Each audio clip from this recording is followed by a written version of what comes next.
And my pronouns are he, him, it. Hi, good morning, buenos días. My name is Sandra Limon.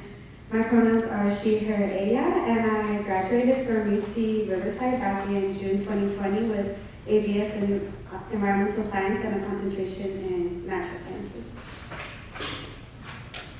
Buenos días a todos. My name is Itlali. I use the She and They series. I'm currently in third year studying CRS and ethnic studies and I'm minoring in food systems. Buenos días, everybody. My name is Lucia Alfonso. I go by the She Ella series. I am graduating fourth year. And I guess for background, I am a proud Chapina in Guanajuato. And I'm excited to be here. Thank you everyone for coming. Hi everyone, my name is Denise. I am a third year studying society and environment, and I use she, her, ella as pronouns. And yeah, again, I'm sorry to be here. Thank you. Yeah, thank you so much for it. So we have a fantastic panel of students today. So really the goal is to try to find commonalities and also differences between the campuses, trying to see how we can improve Latinx and environment and in general to improve the program. I do have some questions, but I encourage the audience to ask questions. If you have questions, please raise your hand and I'll try to get a microphone to you.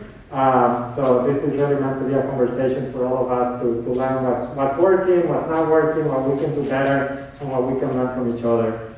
So the first question that I have for the panelists is what motivated you to approach research during your undergraduate studies?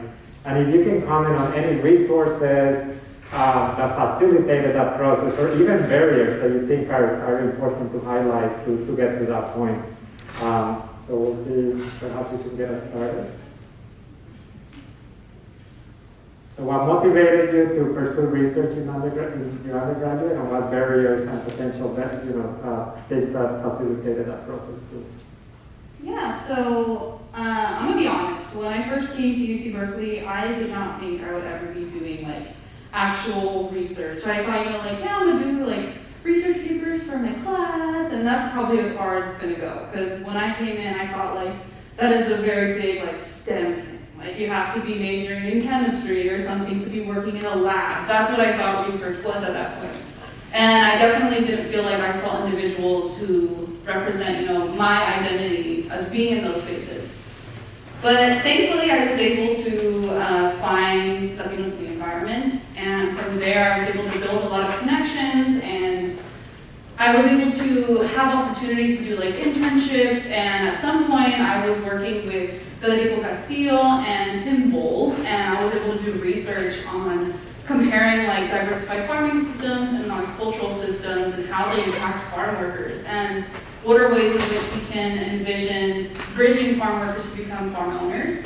That was a really big thing for me coming from the Central Valley. I was surrounded by agriculture, but I didn't really know the inner workings of it and a lot of the social aspects of it. So having spaces like Latinos in the environment, to be able to be surrounded by people who have that safe space of we all are Latinx students and we go through a lot of the same imposter syndrome and stuff where we feel we don't really belong here, and we definitely do. So yeah, that was a very big barrier. And if any of you guys in the audience are questioning yourself, if you're a Latinx student and you feel I wanted to research and this is a really important topic that, I might not see myself in a lab, but it might be a social science or something, that is extremely valid.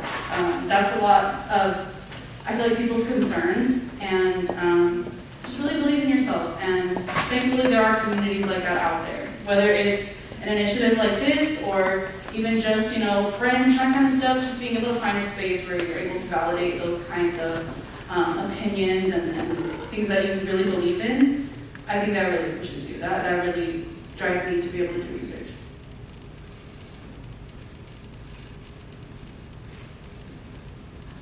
I think similarly to that, to be honest, I kind of fell into research. I had a very unconventional introduction to it. I joined an intramural soccer team, and our first game was against a bunch of environmental science grad students, and they offered me a role in a lab, and it was pretty much just like that. But I am forever grateful for that. It has exposed me to a completely different world and opened up so many doors. I'm so grateful to be here and even know that a space like this exists. And I think, again, similar to your experience, I didn't really see myself in research. A lot of my motivation of getting into the environmental sciences was really rooted in community. And that's seen as more like a social science thing, like, oh, grassroots orgs, we're like pushing policy, we are, creating these projects, these organizations, these nonprofits. But seeing just the overlap between how much scientific research plays a role in that really motivated me to pursue it further. And also seeing professors take this very human approach, such as Dr. Ying, right there in the back, and also I think Dr. Ivy Sismanica, that was one of the first instances that I saw a engineering professor really focused on this like humane aspect. She was at UCR, now she's at Berkeley.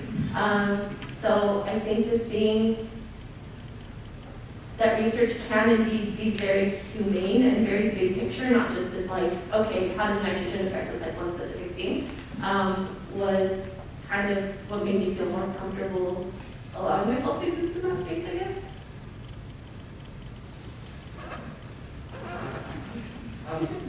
So, research was a very abstract concept to me. Like, I've always heard about it, like, just kind of be thrown, like, out there, like, oh, then you can do research. And I was like, okay, that's cool, how do we do that?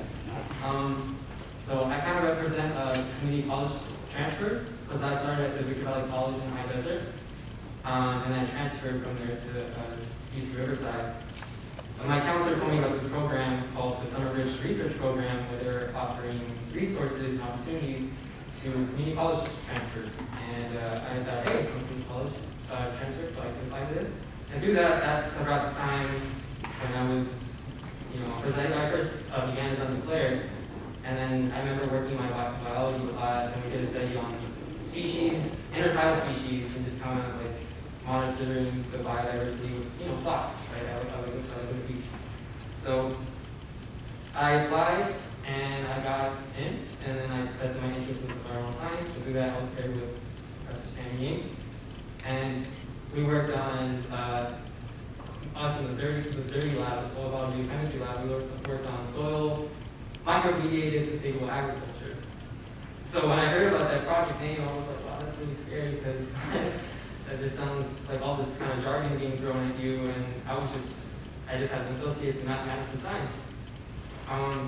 But it was a really cool experience, just being able to approach it, like Emily mentioned, in a humane way, in a way where it's not all strict academic. Like, when I think of research, I get really scared, and these are people too conducting these research. They just happen to be very interested in science as well. I had a great graduate student mentor, Benjamin Maki. I love him for all of his guidance, and he's been so instrumental in just teaching me, and that's been really awesome. As Leslie had mentioned, I also never imagined going into my undergrad, having any research experience after graduating. I grew up in a community where majority of the people I went to high school didn't graduate, so that means even less people would actually go to get a degree. And so once I was on campus and I was introduced to Dr. Hopkins' laboratory, I had a mentor who I extremely love. Her name is Valerie Carranza, and she's such a strong, outspoken Latina that just having her be my mentor was very comforting, knowing that I'm not the only person with this background who is trying to make a difference. And I know I'm just one person, but I truly do believe being able to just put the first step in really does help. And so just doing the research, I feel it helps bring out passions you also didn't know you had.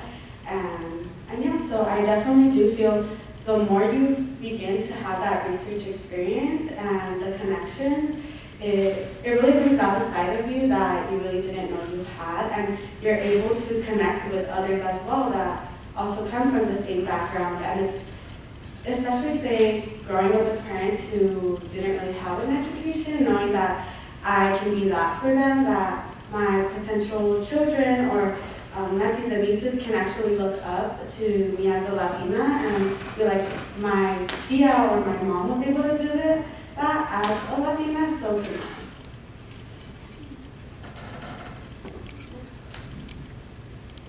I just have one little thing to add. I think, to sum it up, like, what I'm hearing a lot, and I know that the mainstream is just like finding community and going for it. You never know when opportunities are going to present themselves, so honestly, just go for it. Talk to as many people you can. Google as many like opportunities as you can. Simply existing in certain spaces will open up like a whole new world to you. So don't be afraid. I think like a lot of us, we never even pictured ourselves in research. I definitely didn't think I could face this like abstract thing. Like Daniel said, there's so much jargon in these like academic papers where sometimes you're just like, what does that even mean? But yeah, don't let it set you back. Because I think your community, anything is possible. We have lab meetings where they'll send the paper and I'm like, I have no clue what this means. And then we'll go through it and I'm like, oh wow, that makes sense. Because that community is in place to help you, to give you resources, to give you access to these things that once seemed so far away.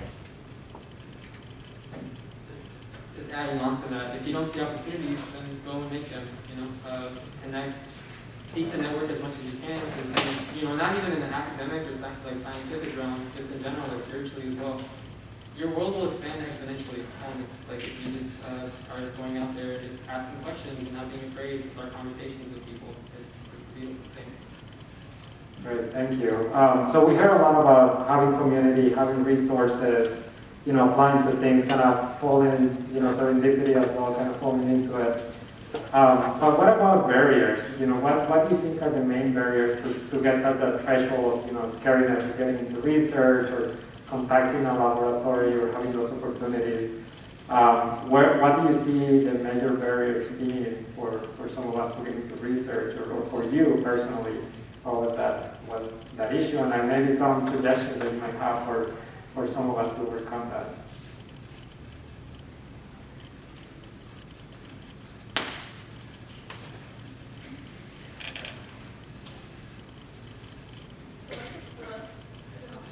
Hello?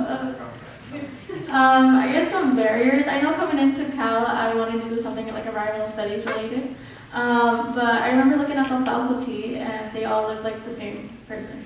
And so that was kind of discouraging. I was like, how am I going to find a research position? How am I going to be able to talk to these professors if I can't even relate to them? I was just so intimidated by these professors. And so definitely looking at faculty and finding LEI was a big comforting community to have, just because I knew that I could fall back on a community that has the same experiences as me or that I could relate to. And so I would say faculty has a big impact on a lot of where people decide to do their research and study. I can't remember the rest of the question, but.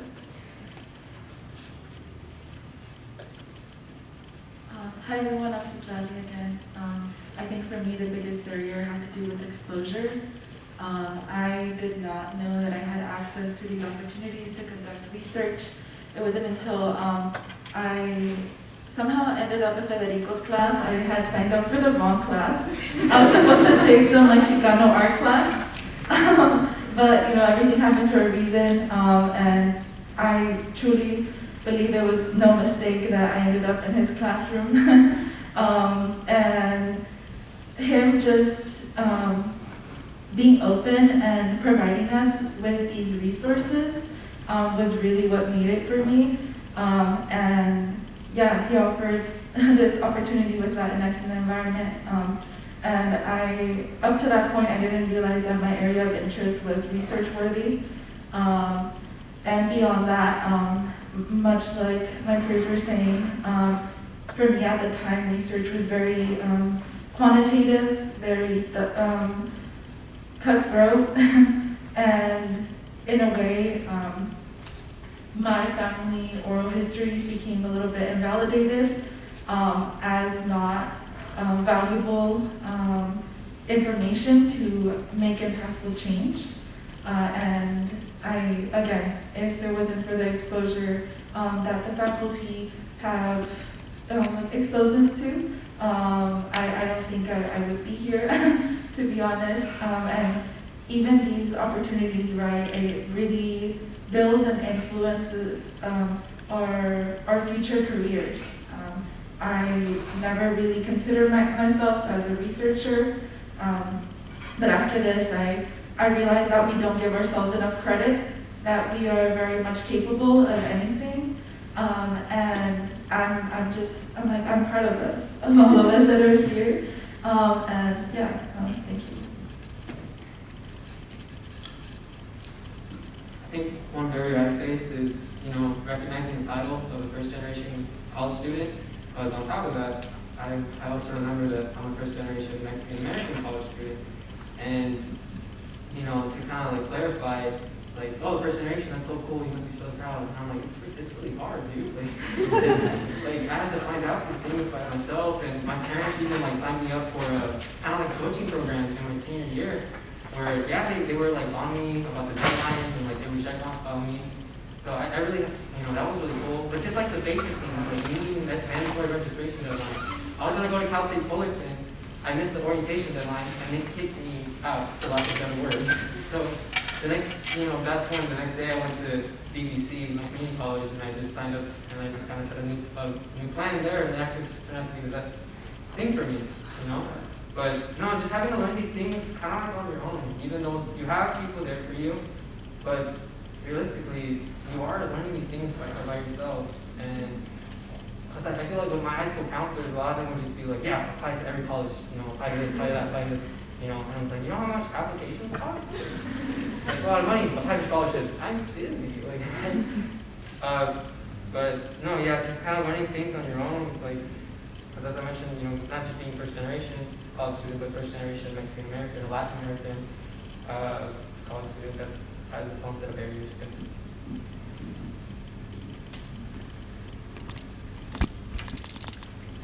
Speaking on barriers, I think a really big thing is where you grow up and the types of education that you're exposed to before college. I know a really big thing for me, like I said before, I come from the Central Valley. I'm from a small town called Ceres.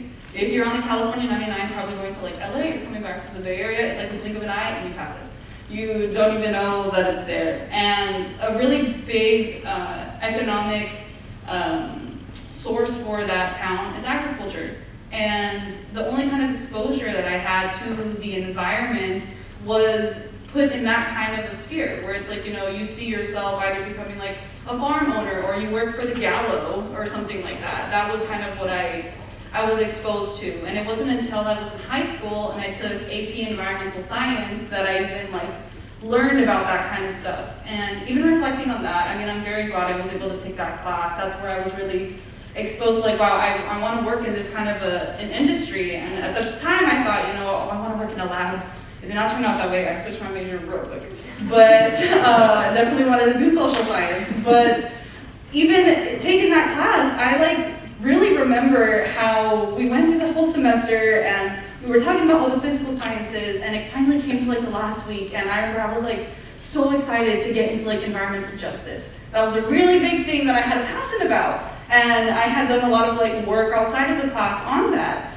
And we come to the last week and I'm talking to my teacher and I'm hey, we haven't talked about these movements and these kind of Latinx communities that were impacted by this, or farm worker movements.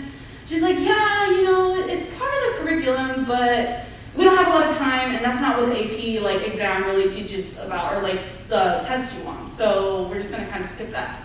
And that was so heartbreaking for me. It was a quick crash course within a day that she went through it.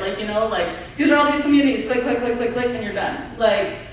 That was honestly really detrimental, and I know a lot of the Latinx students within that class felt that way too.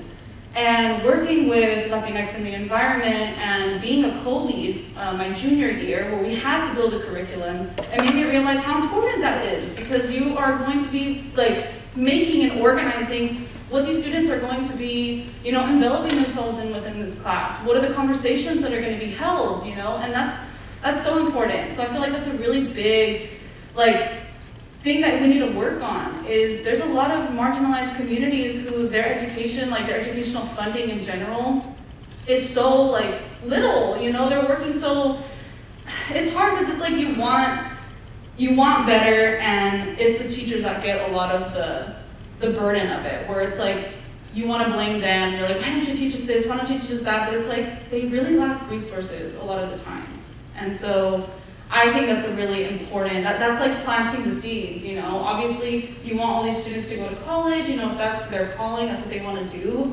But that's where it all starts, you know. That's what influences them to figure out what they want to do. That's what exposes them to, like, you know, oh, you know what, I didn't even know that was a thing that existed. And I feel like that's so me. Like, I really want to study that, and I want to do something in that.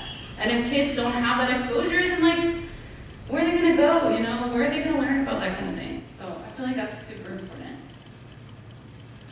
That's great, thank you. And I think we learn about resources and, having figures that can inspire you to go down this path of research and breaking barriers. And it sounds like there's a lot of systematic issues, right, that we need to overcome as, academia in general, but also individual institutions.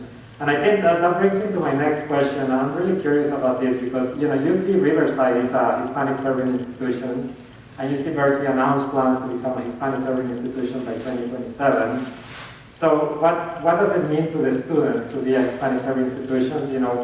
Particularly I'm interested in the Riverside students, like how do you feel about the institution being a Hispanic serving institution, and what about the UC Berkeley students? What do you think that will mean for the future of Berkeley?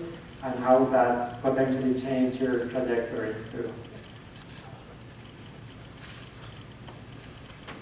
So how he mentioned, UCR is a Hispanic serving institution. So that basically means 25% of the students there are Latinx. And so they provide financial aid, grants, and all that. And I think that was so helpful for me because I grew up having to save work as a student as well. I couldn't just focus all on just my education, as some are fortunate to have. So being able to be provided with that financial aid did give some sort of relief, I didn't have to work overtime as much because I was provided this financial support, or I could have these resources that I never thought I would be able to have, especially as a Latinx, So having that opportunity really did help make at least my undergraduate years a lot less stressful than I thought they would have been. So I truly do believe having UCR being HSI did help at least contribute to me being able to be here today. Definitely, community is so important. It's so difficult to figure out your path or your journey if you have no guidance, if you don't see people with a similar background as you going through these things. If you grow up in an area or without resources, like that lack of knowledge is so disheartening just because it's like, oh, these people know about things that I've never even heard of. But then, like my mom was born in like a really, really rural rancho in Durango. You have to go like 3 hours up some rocky mountainside. They just got electricity and like plumbing maybe 2-3 years ago. So I had no clue. Thankfully I have an older sister, so she helped a little bit, but getting to UCR was, I think, so magical because you see and meet people in your classes with similar backgrounds as yourself. You see these like older students that have similar journeys as yourself, like, oh, your mom didn't go to school either? Cool. Like, the person that I met in my last class, their mom's like a lawyer. So I think just finding community in that and being like, hey, they're like low income first gen too, and they have this paid research role. I thought research roles were unpaid, like just speaking and finding community within your peers and someone you can relate to, or just even seeing representation that looks like you within these people that are holding these like cool titles, these professors, these postdocs, these grad students. They grew up in an area similar to yourself or just had a similar experience, I think definitely played a role in like my undergraduate experiences, and it's honestly probably like the reason I didn't drop out, the reason I kept going. because it's so motivating to see someone like yourself achieving these great things. Every accomplishment that a friend, that a friend or like colleague has is like so heartwarming. Even existing in spaces like this, I was going around looking at the posters and they're so cool. Like it's so inspiring that we're doing this work and existing in this space. It kind of helps give back to our community. So yeah, I think the HSI definitely played a big role in my interest in like progress as a student. I don't think I would have survived at like a predominantly white institution if I'm being honest. Adding on to that, just because UC Riverside, I can confidently say that it's one of the most diverse universities, like in the world. But also just finding that sense of belonging within that diversity, you know, because you see a certain group of students, but then you realize, hey, there's a student group of me too, you know, and that's really cool. Just knowing, as Gabrielle mentioned, like these people are here too, and they have similar experiences as me. That kind of encouraged me to keep going and keep going forward. Especially when, as I mentioned before, you're coming from a household where your parents didn't go to college and their parents didn't go to college. Some of them didn't even get a like basic education, you know. So it is inspiring, just having that sense of community and just that sense of belonging within that diversity. That's really cool.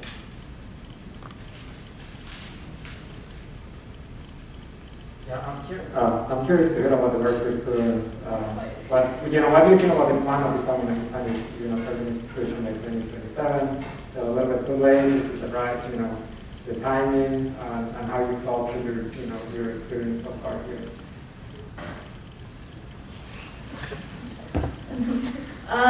So let's see. I think I've been to some HSI meetings, and I think a lot of it has to do with retention of like the students that are already here. And like my first year was hard, and the only reason why I stayed is because I found Latinx environment and a Casa Magdalena theme program, which is by the CLSD, which is the Chicanas Latinas Student Development Center, and honestly Lupe. If y'all know Lupe, that's the reason why I stayed. So all of those resources, like if they weren't there, I probably wouldn't be here today. And so it really is about like imagining all the funding that they could get, like how many opportunities they'll open to all these students that come and are looking for a community. And so being able to have those resources, like as we can see with UCR, I think it'll just open so many opportunities and be almost like a safety net, like a safe space, and be able to provide that in a Berkeley, and a school that isn't necessarily built for us. So yeah.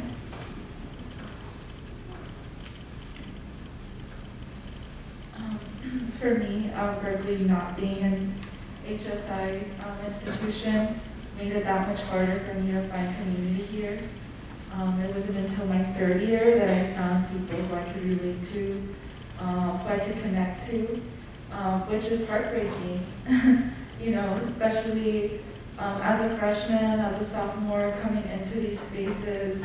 I come from Sabina, so this was definitely a culture shock for me. And not seeing people like me was very isolating. It was alienating, but part of me knew that it was necessary for me to take up these spaces. That doesn't mean it was any easier. And I think that's awesome for you all, that you all get to see people that look like you in those spaces. I can see how that can be very encouraging. I know for me, it wasn't until my Oaxacan community here at Berkeley decided to get together and build an org. I felt so seen. I didn't realize that there was actually a good amount of us out here. I see one of y'all in the audience, like the little Oaxacan. And I'm like, y'all inspire me. Y'all inspire me, and it's spaces like those that truly make me thankful to be in these spaces. I don't feel alone. And even being here, right, surrounded by like-minded people who are devoted to making positive change in our communities, and that's exactly what we're doing, and I'm so proud of all of us. But I think that's definitely one of the biggest challenges. And community is huge. and not being able to find that, in your classrooms when you're like the only brown person. In some of these lecture halls and discussions, it's like you're carrying your entire community, and that's hard. It's hard because even within our communities, there's different experiences, and truthfully, you can't encompass them all, right? You're only there to tell your truth, and yeah, I'm like, all of y'all who take up these spaces, y'all inspire me.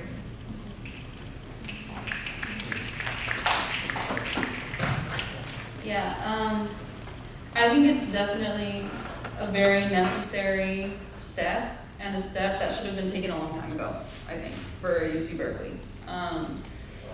I'm really glad that there's, like the CLSD office, and there's all these organizations, these Latinx organizations, pertaining to, all these Latinx students, different interests. But I know a really big struggle, although we're obviously thankful for the grants that we're able to receive to have events such as these, to be able to fund the research that, you guys are seeing outside. You can't just depend on grants forever. That's a really big source of instability in a way, where it's like, they just can't, they can only accept you so much, every time that you apply. And being part of that, like, grant writing team for Latinos in the environment, those are conversations that we have, where it's, okay, where are we gonna be able to find, like, stable funding for this so we can continue to do these things? And so being able to become an HSI would definitely help us with that process. And again, I feel like it's going to continue to come up in this panel and probably in other panels. Community, that is such a huge thing, and that's like such a Latino thing, I think. It's like that's where we thrive off of, is being able to have people to go to when times get tough, when it comes to celebrate and that kind of stuff, So even now, like, I remember talking to my mom as I'm graduating, and she's like, so, like, what ceremony are you doing? Are you doing it with like, tus compañeros, like the people that you had like your major with and stuff? And I'm like, I am not signing up for the College of Natural Resources ceremony. I'm so sorry, but not really. Like, it's just, I don't see myself in that. I'm gonna see myself with the Latinx students, with the Chicanx students, because those are the people I've always surrounded myself with. Those are the people that I feel is a very similar sentiment allowed me to stay here, because I remember like my freshman year when I was still like an environmental science major, and I'm over here struggling like, oh my God, like no one looks like me, and like these classes are so hard, and I feel like these professors are so like untouchable, and I was like, nah, I'm gonna drop out, like I can't do this. And thankfully, because of these spaces that are funded, I was able to stay. So it's sad to think like how many stories didn't turn out that way, and they didn't stay because they didn't have those kind of spaces. And so being able to become an HSI, I think, would enable those people to continue to have the chance to pursue the types of things they want to accomplish. Also, I think the fact that Berkeley is not expected to be an HSI until 2023, it just shows how much we're not a priority, and it's truly heartbreaking. But I think that echoes how important it is for us to take up these spaces, and what it even means to be here. So I'm thankful for our presence here. Yeah, thank you. That's a great comment. And I think, we have a few more minutes, and I wanted to ask you, in terms of resources, from all your lived experiences, what resources can the campuses really provide you to succeed in your measures and really make you feel like you belong? We talk about, of course, grants, internships, things to accomplish these goals, but I think it's bigger than just funding, right? Like, what other things can we do in order to increase participation and retention? As you mentioned, I think for Berkeley that's a major issue, retention of the students that we already have too. So I actually just applied for a research program specifically for undergraduate minority researchers called the CAMP program. I forgot what it really stands for, but that's providing opportunities for minorities, undergraduate researchers who are interested in that, and just stuff like that, and just kind of like advertising equal opportunities to people with marginalized communities, people of color, and not just one specific group of people. I think that's really important, just kind of, assessing everyone equally and with equity on their mind.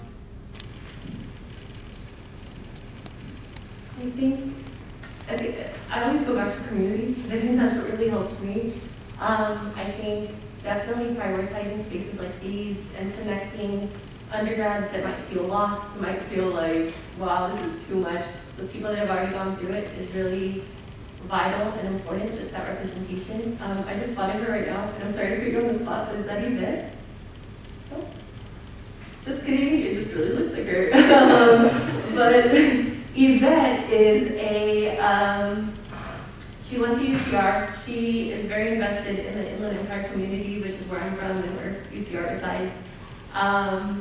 And I first found out about her like through just kind of online, seeing her work, her investment in the community.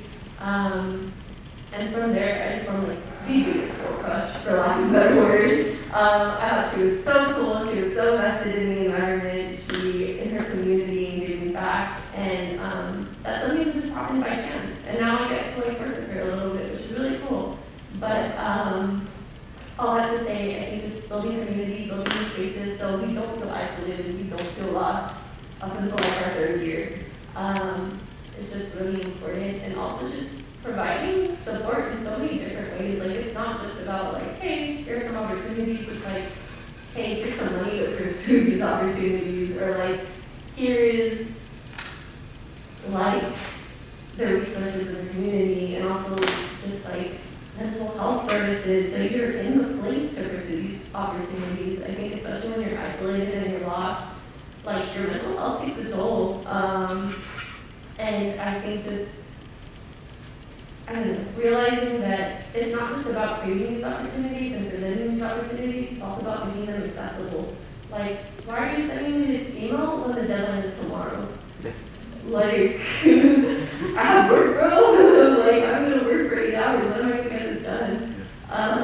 Or, oh yeah, this is a really cool opportunity, but you want me to move to like this different city and get paid like a, honestly, like almost insulting stipend. I can't afford that. Like, I have obligations. I've had friends in college, some whose parents like fully fund everything, and some that work 2-3 jobs just to spend money back home. Obviously, the ones that get everything fully funded are going to do a lot more cool stuff or just like impressive things because they have the money, they have the resources, they have the time. I think time is so important to pursue these avenues. So I think just giving students not just a safe space and giving them opportunities, but also giving them like the funding to do it, the time to do it, and just, I don't know, the ability to do it wholeheartedly. I don't know about y'all, but there's been times where I do these things, but I'm stressed out of my mind because of like other obligations that I can't invest the same energy that another peer might because there's so much more going on. I've always said like, school isn't hard, life is hard. And just dealing with the stresses that life brings is, I think, the biggest area that I've personally faced. So I think just keeping that in mind and not just creating spaces and opportunities, but really being thoughtful that they're accessible and they are something that everyone can pursue, not just a select privileged minority.